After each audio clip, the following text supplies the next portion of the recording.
Are you my spirit animal? Were you even listening?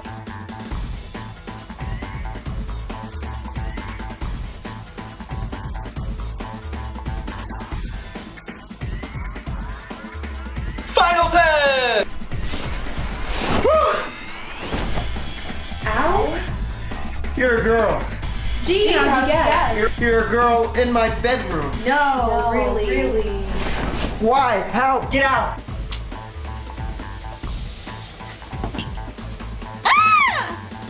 I could get you a new sponsorship, a new crew, maybe even a new Emily. Right now, I need you to get over yourself and just say, it's okay, Nikki. You know, you're not crazy. I got your back. Yeah, I remember. Yeah. Next thing you know, I'm on the grass and feet are all coming towards me, and I felt like a staircase at Grand Central during rush hour. And what was going on in your head during this? Survival? Are you willing to go topless? Now here's a guy who looks like he doesn't have a clue what's going on here. She's hot. Could have sex.